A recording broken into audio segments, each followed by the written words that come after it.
Good evening, Sandra Herrick. Hey Dana, how are you? Good. How are you doing? I'm good. I'm so excited we're together. I mean, once a month is not enough, but hey, when we're here, it's always right on topic, and here we go, and it's good to be back, and hello everybody, and thank you for tuning in.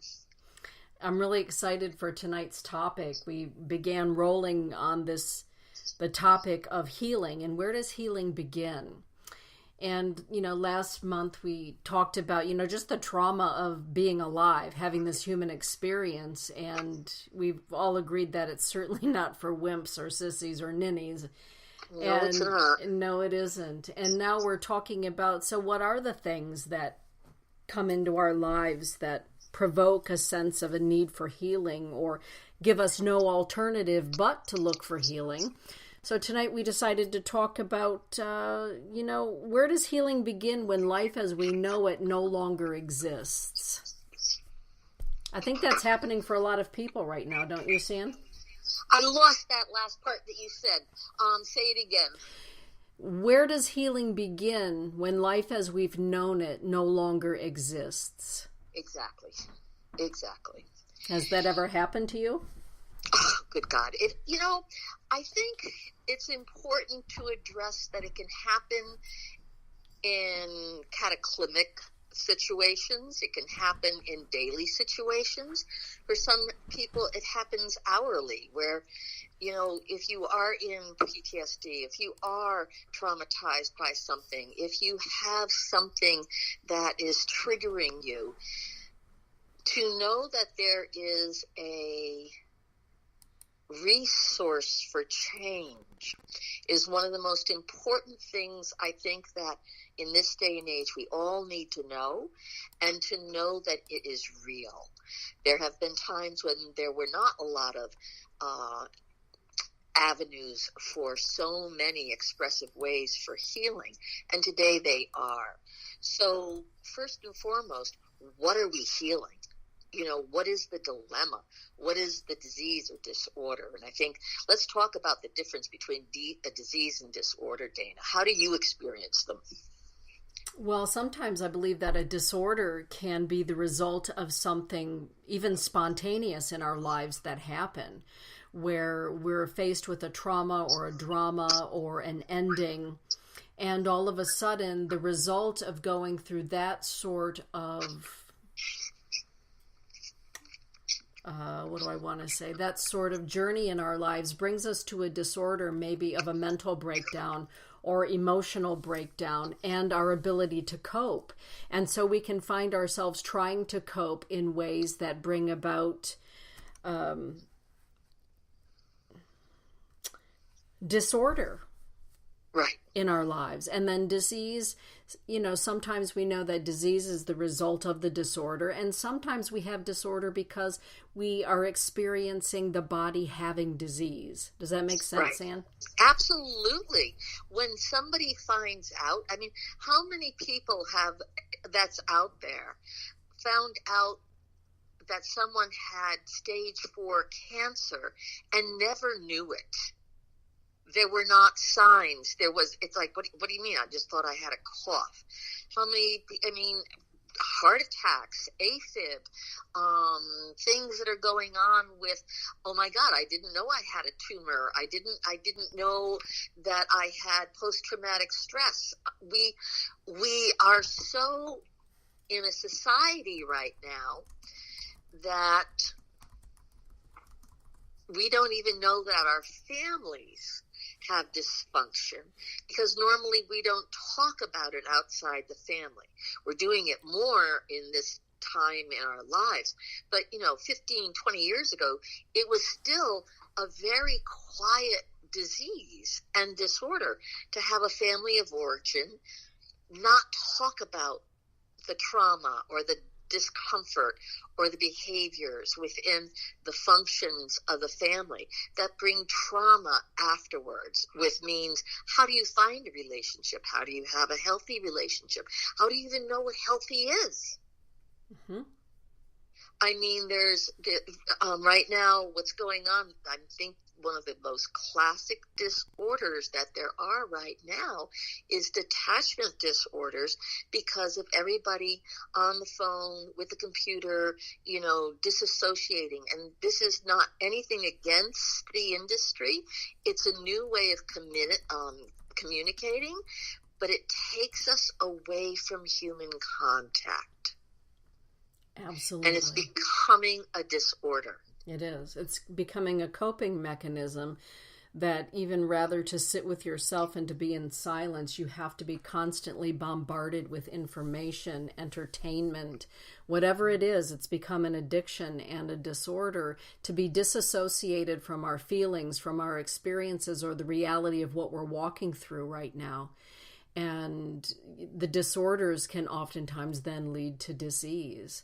And Absolutely. Once those things hit us, then all of a sudden we can ask ourselves, if it's not too late, now where do I go? Who am I now that I have this disorder? Now that I have to face not only the disorder that's been created, but what it was that originally needed to be looked at before the disorder was created. So we can find it piling on top of one another. The need to constantly be connected to something electronic, to take us away from our interior work, or looking at relationship work, even with ourselves. And sometimes for some people, as you know, Sandy, it continues to snowball until some people say, well, what am I even going to bother for? I'm so deep within this avalanche of circumstance that it's not even worth trying to dig myself out. And this show is about, but wait a minute, yes, you can, and there's always a place to start. You said it perfectly. So many people say, it's too late, I'm too old, or it's not that important, or what am I going to do with it? Oh, well, I'm used to it. Well, this, and all that is normal chatter. Yep. That is about denying the reality that there either is a disorder or that you have become kind of pseudo-comfortable with it. Well, it's good when it's good, and he's not that, or she's not that bad, or I'm not that.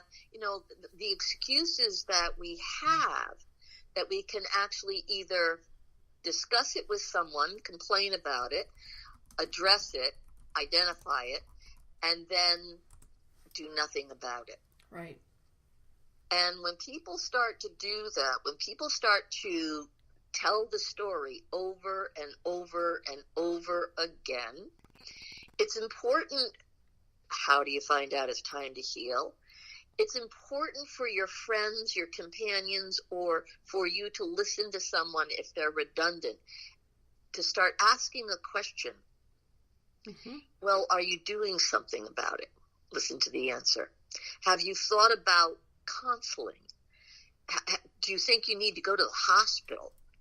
Mm-hmm. Would you like me to take you to the doctor? Mm-hmm. To know that there are times when we are so baffled or frightened about finding out what really is going on that we procrastinate and don't necessarily want to know the truth. Mm-hmm. I think it's important to acknowledge the truth does set us free. Yes, it does. And to find the truth sometimes can become very, very painful, or it can be shocking. But it does set us free, because without truth, we're always living in the lie, the delusion or illusion of what we feel life is. Let's talk about that for a minute. How have you experienced that in your practice, Dana? Wow. In my practice, what I've noticed, as most people know, most of my work is grief counseling with parents who have lost their children, but I do a lot of grief counseling all the way around. And a lot of what I'm noticing are the number of people who are dying to addictions of various sorts. And also the people that are coming to me. Go ahead. Oh, I thought you asked something, Sandy. No, I'm sorry. No. The people that are dying to addictions, to a variety of things.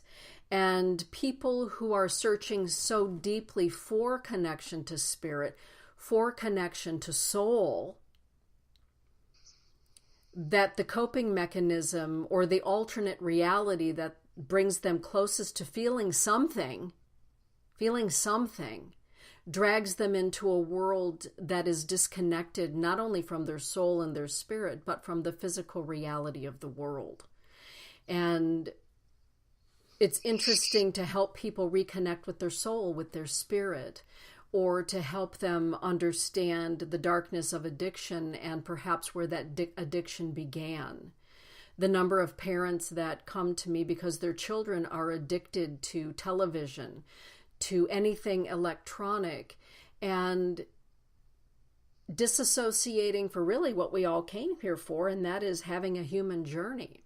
So most of my work is helping people touch back into soul and touch back into spirit, and trying to understand why sometimes the disease or the delusion leads to death. Right. Yeah. For myself, it's also that place where my devotional work and my greatest joy in work, literally, is to be able to first and foremost let people know that they do have a soul, mm-hmm. and to know that people can walk around without a sense of a soul. Mm-hmm. And there's that place inside us for healing that calls to us.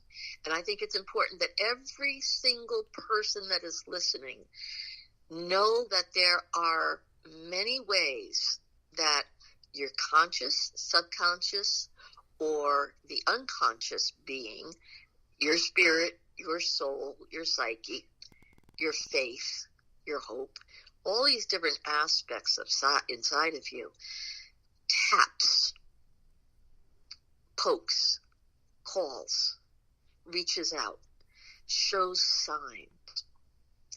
And it's difficult to say this in that way without making anybody wrong, but here I'm not making you wrong. It is our responsibility to watch for the signs, and when we see them, to start taking responsibility for the fact that they're there. Yes. Because you don't just get one sign. Mm-hmm. The universe is generous. Mm-hmm. It will show you this way. It'll show you something this way. And we kind of look at your own lives, everybody. When did you get that intuition? When did you get that, I wonder. When did TV come on with an ad that you thought, is that talking to me? Or you read a book and all of a sudden you relate to something, or someone says something and your ear perks up, or you have a gut feeling something's not right. Mm-hmm. What would motivate any of us to take that step to be curious or insist we find out what's happening? Healing takes engagement. To heal is not an inactive activity where healing is done to you. Mm-hmm. Healing is always done with you. Yes.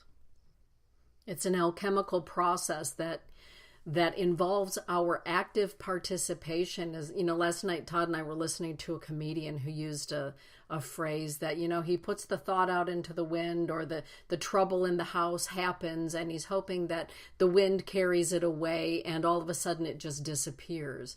And time can heal all things, but the fact is that healing takes time and participation. So just blindly hoping that with time everything is going to be okay, usually it takes a really, really, really long time, and time can run out before anything becomes okay if you are not actively participating in what it is that brings about okay. That's right. Yeah. That's right. there is that, and sometimes it's a person giving you a hand and pulling you out of bed or dragging you out of the gutter, or I'm taking you to the emergency room, and these are our guardian angels that have amped up inside of our friends or a stranger that just says, I see you need help. Let me help you. Yes. Or I see you are helpless. I will carry you. Mm-hmm. And it's interesting because adrenaline kicks in when there's healing. Yes. Healing is not always tender and casual and gentle. It can be a sucker punch. What was that? Yeah. This is like Cher with Nicolas Cage and Moonstruck. Snap out of it. Exactly. Where tough love comes in, or even tender love. There are times when you have to be tough with somebody in order for them to heal, and there are times when you have to be gentle so that they even know that gentleness exists. Mm-hmm. Healing initiates, interestingly enough, on its own. Yes. And it's our responsibility to work with it, grab it, feel it out, because our bodies want to heal. And I want to say that, yes, disease at times takes over.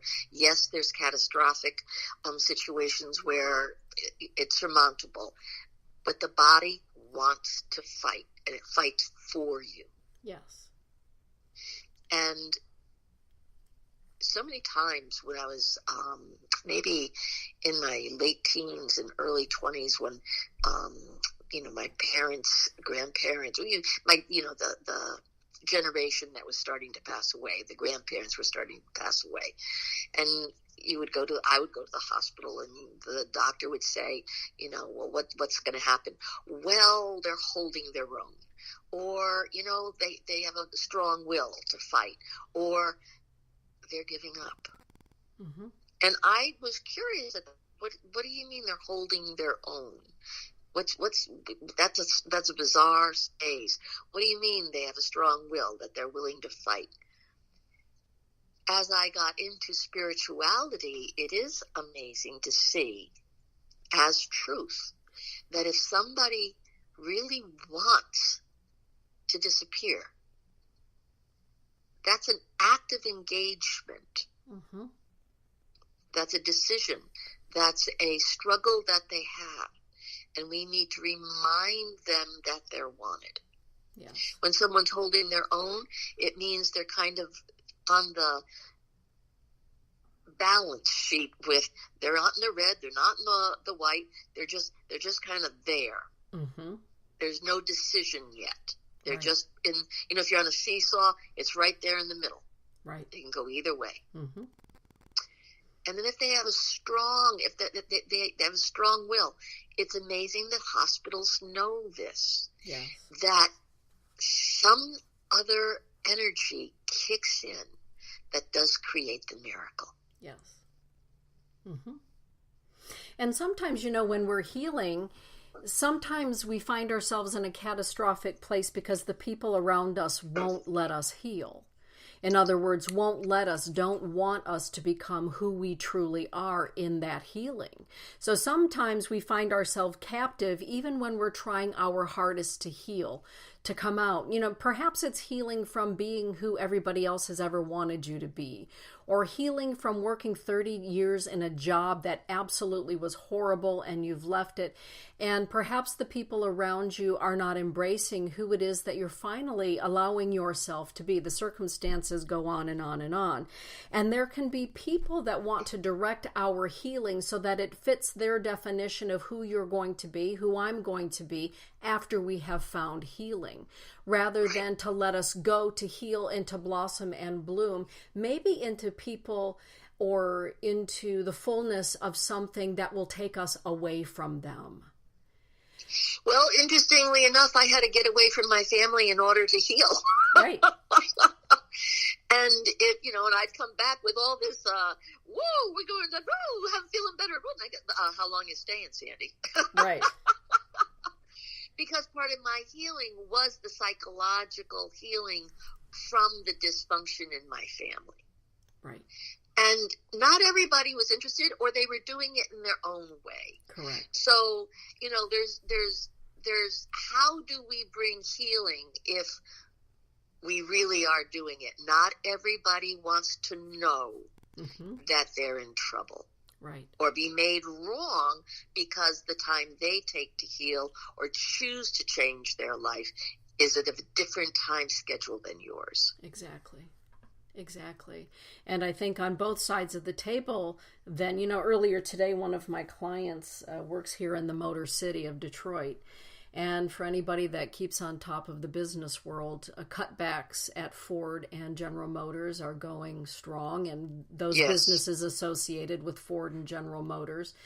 And so the conversation came up about, so who are we after our 30, 40-year career ends? And life as we've known it changes in an instant in our career, in our livelihood, in the budget that we're able to work with every month in the household, all of those things. Who am I then? And as I said to her, some of your co-employees that, are receiving their walking papers are actually walking into who they were meant to be at this time, if they see it that way. Others are blinded by what has always been, and they cannot see the potential for what can be. Right. And sometimes the people around them can only say, oh, but life was so good when they worked at GM. Life was so wonderful when they were at Ford, unable to think to themselves, isn't it going to be amazing to see how they blossom and bloom now, or who they become now, and support that. So sometimes even in those situations, Sandy, we are walking that path of healing and emerging alone. And sometimes it gets tiring, and for some, they just want to give up. And we know people that retire and a week later they're dead, or they lose their job and they take their life. And, in your years of experience, what do you say to people that are having those shifts out of a career, or who people always just assume they would always be, to try to find, but who are you to become? Well, first and foremost, to really talk to someone about the fact that there are individuals that are absolute creatures of habit. They thrive in habitual patterns.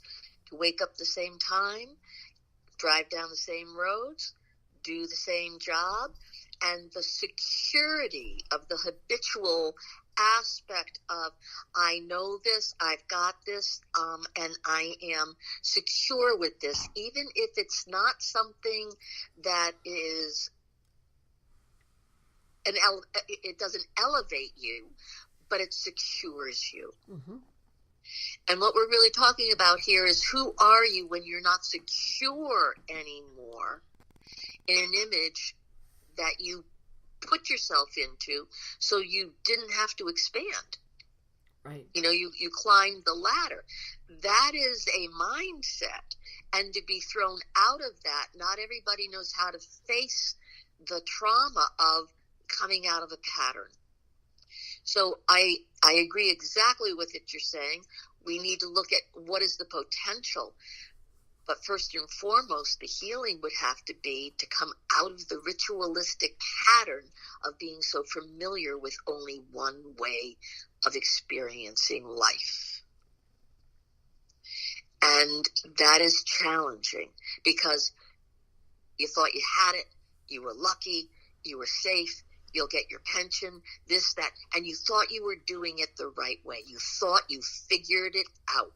You thought you did what your country told you to do, or your father told you to do, or the system, and all of a sudden the system fails you. That's gut-wrenching. It is. And you start there with you're gonna bleed out if you don't hold on to your stomach. And we do need to realize that because there's so much change, there's opportunity that brings something new to the change. Always. Always. Even though we don't see it in the moment, we are not going to minimize this or make it like, well, don't worry about it. Things are going to be fine. Things aren't fine until they're fine. Mm-hmm. But things are always redefining themselves. Mm-hmm. And we do have to be creative. We do have to reach outside the box. And reaching outside the box is a form of healing. Yes. Yes, healing, the definition of healing is vast. Yes. It's vast. It's about moving ourselves forward and moving ourselves forward in a good way. And understanding that when we are doing our own healing, whether it's psychological or working through addictions, whatever that happens to be, or the loss of a job, not everyone can participate or should participate in the healing. There are some people that all of a sudden will disappear. And Right. for some people, that is very difficult. But where did my friends go? Where did my colleagues go? All those people that said they would always be there for me, where are they now? Sometimes Right. the journey is to be taken alone, just Right. with ourselves and our angels and guardians and allies and ancestors as we move forward. Sometimes healing is not a participatory sport outside of ourselves No. and our experience, because, sadly, the truth is not everyone wants our healing to come about. Exactly. Because as you heal, you change. Yes. And you have an outlook. And that outlook then can either excite somebody or get somebody angry because it's like, are you leaving them behind? Or do they feel inferior? Or they feel left out? Or, I don't want to go as fast as you are. Or I'm not even able to do it. So don't make me wrong by showing me that you can and I can't. Right. Perfectly said. Perfectly said. I think that you and I can agree that one of the things that changes our life and life as we've known it is forever changed is the passing of someone that we love, whether that's the two-legged kind or the four-legged kind or what have you, but someone, something that we've cherished, a being that we've cherished in the passing. And sometimes that being can die to us because of their disease or their disorder. Who am I now that my wife has this disease or my wife has this disorder? There's a mourning period when someone we love dies the death without dying or physically dies. We're never the same if all of a sudden we're No. the caregiver or we're the person who's faced with, well, do I divorce her or do I not divorce her? What do I do now? And what does that mean for me? Because my life is never going to be the same. Exactly. One of the things that we all have to realize is change is constant, and we have very, very big feelings and ideas about change. Some of us think something should never change, and we're affected in a way that's hostile because there's change. Some of us think if it doesn't change, I'm going to be hostile Uh-huh. because it needs to change. Uh-huh. And sometimes change is in obviously a heartbeat, and sometimes change is over time. Mm-hmm. And change is healing. It's a very kind of wild way to say it, but change is healing, even when it's catastrophic. And what that does is, I want to say this again with the respect to anybody and everybody, including myself, my own family, when there's something monumental, nobody knows how to suffer for someone else. We know how to suffer within our own being. We can have compassion. I think it's very important not to judge someone's time and make them wrong for it, Mm-hmm. but to cheer them on or have compassion for how long it takes for healing to take. Mm-hmm. I've said this 1,000 times over the past 10 years that we've known each other, that one of my gripes with the New Age when the New Age was really pumping out, you create your cancer, you can heal your cancer. Well, there's a lot of things that stuff happens. And we don't know why it's happening, or we can't make sense of it. And when we are in that state of shock, it takes time for the heart, the mind, the soul to be able to comprehend why it would happen to us or someone else. Why is there destruction? Why is there heartache? Why? Mm-hmm. When I work with someone or talk to someone, not everybody wants to know why right away and have an explanation and have it be figured out. In my experience, when they're saying why, at that moment, they're asking for comfort. They want somebody to say, I'm sorry, it's happening. They want to be held because, yes, we don't understand it right now, and we'll figure it out, but I'm with you. Mm-hmm. Most people who are in need of healing don't necessarily know if they have to go through it alone and be lonely. If they'll find someone or find themselves on the other side through the event. Will my life be better, or will my life be empty? Healing to me does mean emptying out what's making you sick. Whether that's people, a situation, a job, an attitude. And so you'll have to get used to being without what you're accustomed to or annoyed with that's making you ill. Mm-hmm. And don't you find that is one of those human factors that's a curiosity of, yeah, we have to grieve the fact that we're going to miss our pain. Yes. And that can be a real frustration for people who live with or are closely associated with people who are nurtured in some way by their pain, by their story.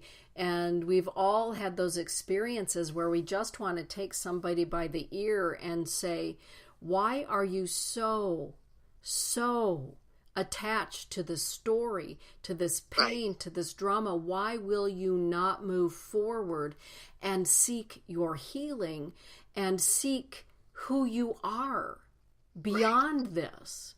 So what do you say to people who really just want to either choke somebody, grab them by the ear, or toss them to the curb saying, what is with you? Why won't you let that go? And Sandy, frankly, when do you finally say, it's okay, it's time for me to let you go?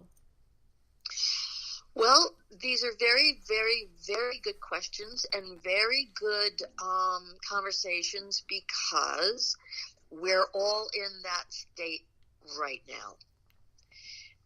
What are we letting go of? It's a matter of your sanity. It's a matter of your safety. It's a matter of your desire to live a certain quality of life. It matters on your courage, your bravery to change. It also matters if you feel safe to even make the decision to get out of something. Mm-hmm. There's so many aspects. It's not just do it. It's, if you don't know how to do it, you need to think about how to do it. You need to assess what needs to be done. If you decide to stay, you have to know then, or stay in an illness or stay in a negative situation, that you're choosing it. And what I then really do say to people, I've been known to say it, then you can never bitch and moan about it to me again. I've heard you say that. You said it to me once, long time ago. But you, off the table. Yeah, there was a little more fire in your voice when you said it, though. So yes, you do honestly say that. And you know, and it's like, okay, so and it depends on my mood, you know. If it's funny, it's funny, but if it's like, if I'm pissed, it's like, enough. Mm-hmm. And it also it means like, am I dragging myself into the story, or am I rooting for somebody harder than they're rooting for themselves? You know, that's where a codependent comes in. And it's like, or do I only hang out with people that are ill so I feel better? Mm-hmm. Like going home like, well, at least I'm not that. Well, there is that. There is that. Sandy, I just want to take a moment to acknowledge we have some pretty amazing people in the chat room. Carla Joe, Lady Hawk, Susan Brown, Susan Q. Brown, Tina is in the chat room. And let me see who else we've got in here tonight. So we've got a pretty amazing cast. And Tom Hi, Francisco, everybody. You're all my personal favorites. Yeah. People are in the chat room chatting it up. And for those of you that are wondering, can I come into the chat room? Is it up and running? Hey, cousin Donna. My cousin Donna is in the chat room. I cannot wait for you to meet this fireball. I'm just saying. Unbelievable. Yeah, that's one Georgia peach that's pretty spicy, and you and she would get along famously. Oh my God. I can't wait. A true family reunion. No doubt about it. So sometimes, you know, when things hit and the healing begins, and we wonder, who am I now? Sometimes it's a situation that kind of creeps up on us, and it's not necessarily catastrophic, but, you know, let's just take for an instance, all of a sudden, and we love having you here too, Susan. That's a wonderful thing. All of a sudden, I'm in Donna King's life, and she's in my life. We can all of a sudden be, who am I now?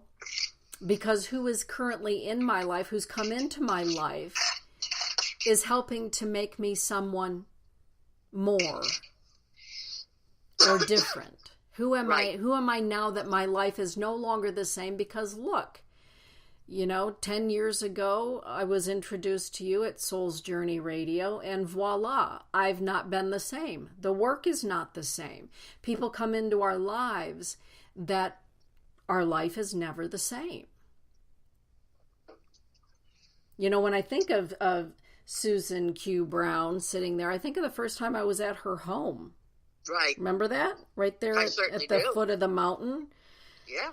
And, I mean, what a gorgeous scene. And the ceremony that went on in there, that is a moment in my life where my work and we were never the same. So sometimes life as we know it is never the same, and we can either accept what that means to us or ignore and continue on the same flight pattern, or we can say, you know what? This situation and that gathering has changed me. Now what? Have you ever had that happen? You know who you're talking to? Yeah. That's why I'm asking. Yeah. There have been so many moments in my life that I tried very hard not to change for lots of reasons. And I think it's important to honor the reasons why I tried not to change, because it would have been so hard to change, or it's inconvenient, or I just don't want to, for God's sakes, again, or because I would love somebody, even though I needed to change, I didn't want to change the love. And what I know for a fact is that you can leave somebody and the love doesn't change, but the way that stops you from loving changes. Yes. And there's also places where I've had to stop loving so I could change the dynamic and be free from me loving something that was actually either outdated, didn't want to be with me anymore, and I had to change because it was leaving with it without me having any feelings about it. Mm-hmm. So there's many different angles here. I think one of the most important things for me in my grieving is even to know that within time, even though people say, oh my God, I'll never get through this, in time, grief shifts. Mm-hmm. My brother Tony died 13 years ago yesterday. Wow. The night he died, there was no space for ever to get over that. Within time, how he visits, what he does, who he is now in his soul or spirit is still as big, if not bigger. And I appreciate the fact that he has intensified his heart on the other side. And that's not me making it up. Other people feel it. Mm-hmm. Grieving him on an anniversary is different than grieving him every day in the shock of losing him. Mm-hmm. Grieving a relationship that is over, when there's moments of, oh, it happened on that day, or oh, this happened, or oh, that happened. I mean, I'll be very, very honest. With Notre Dame blowing up and being on fire, well, the person I was in Paris with and went to Notre Dame with, I reached out to, and I haven't seen them in 20 years. Mm-hmm. Wow. If not more, 25 years. But it brings back every texture to that moment of, oh, that was important then. That love is still there. But it is not something that needs to whip you back in time. It amplifies a time that was good and life changes. Mm. So there's an endearment. Mm-hmm. Mm-hmm. And that's when healing really happens, when there's endearment through the change rather than just, oh my God, or gratitude for the change rather than the fear of, I have to, without being, resenting. And that is the swing of the balance, resenting to change into being in some gratitude for it. Mm-hmm. And I think we also have to take a look at, what do we want to change? Or what can we have patience for to see if the change is going to change me?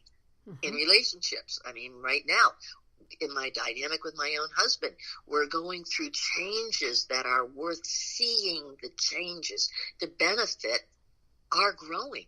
Mm-hmm. The myth of we make promises and everything's going to be kept is a delusion. It is a delusion. I wish it was all good, but it's a delusion because we grow. We go through ups and downs. Life sucks the life out of us. Blah, blah, blah, blah, blah. It's that thing of we're human, and because we're human, the human factor is astoundingly chaotic. Mm-hmm. And it doesn't always play safe. It really doesn't. Carla Jo being in the house, it reminds me of the fact that she's a magnificent teacher. She teaches at the School of Sacred Studies. She's a gifted writer. And I agree. And over time, you and I have watched her blossom into more of the fullness of who she is. Yes. And I also know that sometimes when we're blossoming, the healing has to happen in that space of not everybody appreciates watching a friend or someone we care for blossom into their fullness. There can be resentment, there can be comparisons made. All of those things happen. And so the healing sometimes happens in that place of being in good relationship with self. Right. Does that make sense? Absolutely.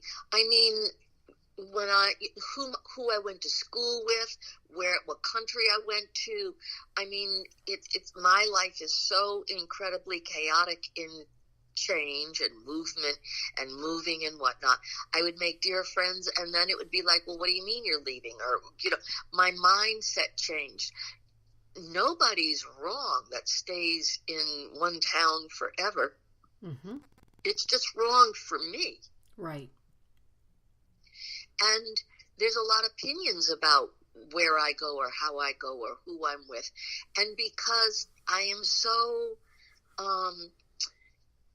I'll just say it, I ain't easy. Really? No. So I offer compassion for anybody or everybody who's ever been through the winds of Sandy.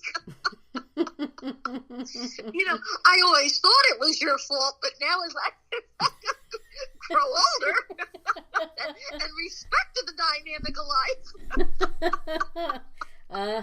And the truth shall set you free. That's right. Right. And it's in looking back, this is exactly where I was being brought to. Everything that I had, all the things I lost, it all brought me here. And I am grateful for the opportunity not only to be here, but I'm grateful for the fact that my life is still so dynamic that there's stuff to do in it. I'm still curious. We're still, we can enhance our relationship. We could do better at this. We could be softer. We could be more honest. We can learn. Yeah. We could be more alive. Yeah. I love the fact that you're 71, and so in your 71 years, you have a few more years of experience and insight and all of those good things. And at the same time, at 71, you're also saying, but bring me more. I'm ready for more. What more is there? And there's healing in discovering that there's more to life. There's so much excitement in the opportunity to be exposed to new, different challenge.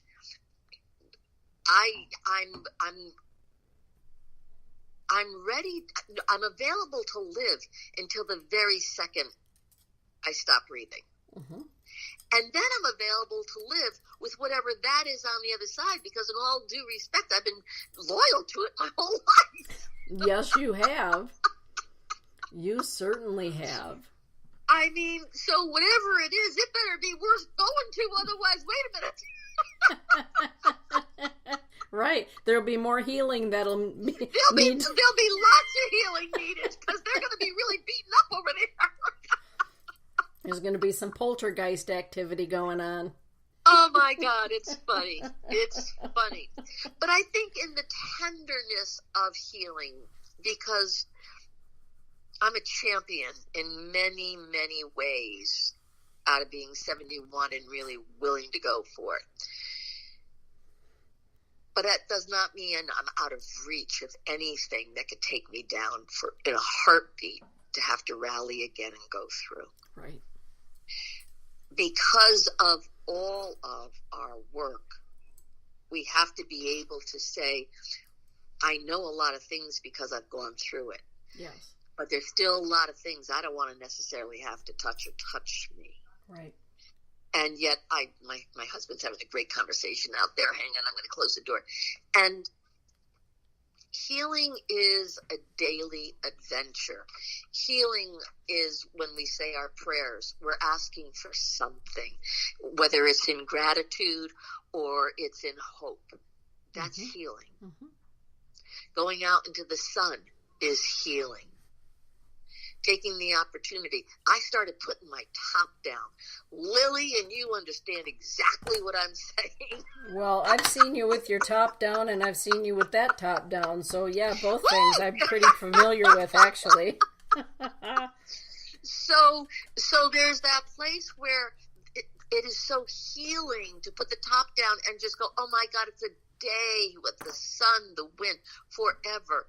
It's healing when it's too hot and I can come in and be in something cool and refreshing. My favorite healer, everybody that wants to really know what really heals me, is a bath or a shower. To get into the water and allow the water go to those negative ions. Open a window, get fresh air, go for a walk, change your mindset. The worst thing is stagnation. And I think that's my biggest message for the night, is that you are not healing if you remain contaminated and sit in that stagnation and allow something to putrefy, and then all you do is stir that. Right. And that's when you know somebody does not want to change. That's right. And so, talk about putrefaction and stagnation. What about when we are no longer who we've always been because a truth has been revealed, or a truth is in the process of revealing itself? Sometimes, that big old truth comes along and it's like, oh crap, that story is not what I thought it was, which means I'm not who I thought I am, and they're not who they said they were. Now what happens? Because we can lose a sense of trust. That's a come to Jesus meeting. That's a come to Jesus meeting with reality. Right. Because it depends on how the truth is delivered and what the truth is. Right. I am a very curious psychological healer for myself and for others. I am a detective of tracking the wounds in someone's energy fields in their life. And denial is one of the great band-aids in our society, or in all time, where something happens and the brain does the very job it's supposed to do. Slowly but surely it covers it up, or it conceals it, and it keeps it away from you until you are capable or in an environment to contain it or be a part of it, hopefully. Mm-hmm. And PTSD now is so honored where it wasn't before. It's being seen as a real issue, a real dilemma for when the mind all of a sudden peels back everything that has been protecting you from the reality, and you are to sit with it. Mm-hmm. That is nothing to take lightly. No, it isn't. Because PTSD takes years to morph into, I'm going to come and talk to you now. I'm going to show up now. Mm-hmm. And it doesn't mean you have to go to war to get it. It means you are in a war zone, mm-hmm. which can be your own very family. It can be your relationship with a friend. It can be children that are bullied at school. It could be, 2 minutes ago you felt like you were fine in your marriage or your friendship, and now the truth came out, and all of a sudden you're in a war zone. Right. And the trauma that you are feeling is, oh my God, mm-hmm. oh my God, mm-hmm. I've lost my sense of feeling safe. Right. And when we ask for the truth to be revealed, we need to be prepared, really prepared for what that is. And, with my cousin Donna in the chat room, when Todd and I got to Georgia, before I went to meet everybody face to face, it was one phone call, and I still have it, by the way, Donna. Sometimes I keep recorded messages on my phone, and the message was, I'll see you at Cracker Barrel. I can't wait to hug you. I love you already. Right.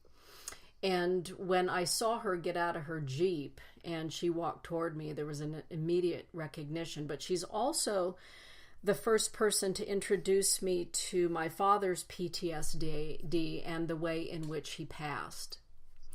And she was a little hesitant to talk to me about that. And I said, Donna, I've lived for a very long time without the truth, so I need the truth.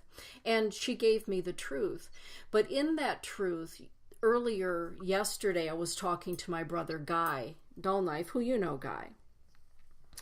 And he said, it's been so long since I've talked to you, sis. It's good to talk. What do you want to talk about? And for a split second, we talked about the mundane things. And then I brought up my father, who was also a Vietnam veteran and a Korean veteran in Cambodia and all those kind of things. And my father's passing. And in that, speaking to a man that knows that, who knows that spirit, who knows that PTSD, having a conversation that was very, very healing in understanding the mindset of the warrior and of the Vietnam warrior or the Cambodia warrior or the Korean warrior, and talking to him. So sometimes when the truth reveals itself, we can feel as though we're all alone with it. But it's amazing how the universe will bring about a circumstance, even in a conversation, that brings further healing to it, wouldn't you say? Absolutely. Because without the truth, you can't move forward. Right. The truth is that it's like being on a fishing line and you're swimming with everything you got, but something always tugging you backward. Mm-hmm. And it's a subliminal thing. If you don't know the truth, it's a subliminal thing that you're going, huh? What? And no, I don't have to think about that. No, I don't have to think about that. And if it hasn't been around, if there's no sign and you're told the truth and you're sucker punched, the healing that is required for that is to have to really understand you were living in a lie. Yes. And that's potent. That's mind-boggling. That's breakdown material. Mm-hmm. Because the identity is so shattered that you have to figure out what is real. And these are things, I mean, so many people want to tell the truth or need to hear the truth or need the truth spoken in a way that's not hurtful or aggressive or damning, but concession. Mm-hmm. So that we can start, if I have the truth, then I have something to work with. Yes. Yes. And there's room for negotiation. Yes.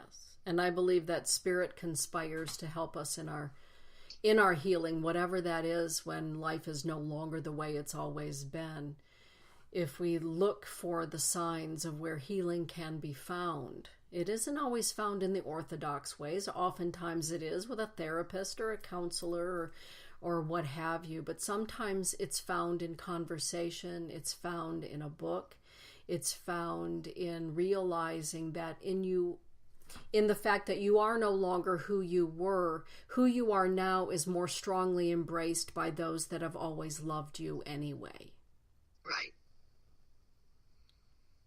There's also, when you hear the truth, you can have a real reaction to it. Mm-hmm. You can get angry. You can be sad. You can go numb. There's a lot of things that can happen. But you're finally available to have a real feeling. Yes. And not everybody knows what it means to have real feelings. Right. I mean, that's a show inside of itself. Mm-hmm. And it's that place of knowing it's okay to be angry. It's okay to be upset. It's okay to be disappointed. It's okay to be able to say enough. It's okay. It's okay to put a stop to that which is destroying you, whether it is through mind, body, soul, lie, secrets, or denial, or even withhold. Mm-hmm. Well, I didn't think you should hear it because you weren't old enough. Oh, I didn't want to hurt your feelings. If anybody says, well, I don't want to hurt their feelings, or please hurt my feelings. Uh-huh. That is one of the most condescending things of withhold. Well, I couldn't tell them because I didn't want to hurt their feelings. Right. There's things that I don't talk about because I know discernment is also important. Right. Absolutely. So if there's a truth that you're sitting on waiting for, discernment is important because you can hurt somebody with the truth and you know it. Mm-hmm. If you use the truth viciously, then you know you're creating a vicious wound for someone. Right. If you use the truth with respect, offer it, bring it, and hold it in an act of love, or with at least be compassionate with it, then there's negotiation. There's containment, knowing that there's going to be rhetoric or there's going to be reaction. Truth always brings reaction. Mm-hmm. And when you have reaction, you have friction. When you have friction, you have that whole magnetic of, we're going to pull to the right, we're going to pull to the left, we're going to have something that is now in the motion of change. Right. And change heals. Yes. Change heals. I love that. Yeah. Yeah. How we doing? We're on top of the hour. We are at the top of the hour, and I think next month when we get together, we need to talk about it's okay to get real and to have and express real feelings. It's okay to get real. How do we get real with people? Exactly. How do we get real with ourselves? Really, that's the biggest one of all. How do you learn not to fear what you want to say? Mm-hmm. I mean, we are brought up in so many different ways where you're not supposed to say what's on your mind or keep it to yourself. I mean, I said, yeah, well, don't get me started. We'll be here another half. Oh, I have nothing to say about that at all. I think I just got inspired. Oh my goodness. Well, with that, Sandy, it's been another wonderful evening with you and with everybody. And, just want to give a shout out to Susan Q. Brown. And Susan is getting ready to release her first book. Yes. And a beautiful deck, inspirational deck of cards based on her artwork. She's an extraordinary artist. And I'm so excited. She says that in the next 6 months it will be published. And so I've asked her to please share that here in the thread because it will go out to everybody on Spreaker as well. So a new audience for you to take a look at your work coming up. It's so exciting. I'm so excited for you and everybody who gets to enjoy your artwork. Carla Jo, you're right. Truth is a two-edged sword. And we have to be responsible for how we wield it, right? Exactly. Yeah. Exactly. So, with that, everyone, thank you so much for being with Sandy and I tonight as we are looking deeper into the subject of healing. And get out there and shine your light. Any last words, Sandy? I love you all. And what a treat is it to be here and to expand. And thank you so much. It's an honor to be able to just say what's on my mind whenever it comes out. Uh-huh. Yeah. Thank you, everybody. And also, if you want to find me, go to sandraherrick.com and, be the best of that place inside yourself that is willing to be curious. Let the curiosity do the work, and you'll be amazed what happens. Beautiful. Thank you, Sandy. Okay, everybody. Thank you, Dana. Good night, everybody. Have a good night. Thanks for the drink, Susie. Talk to you soon. Bye. Bye-bye.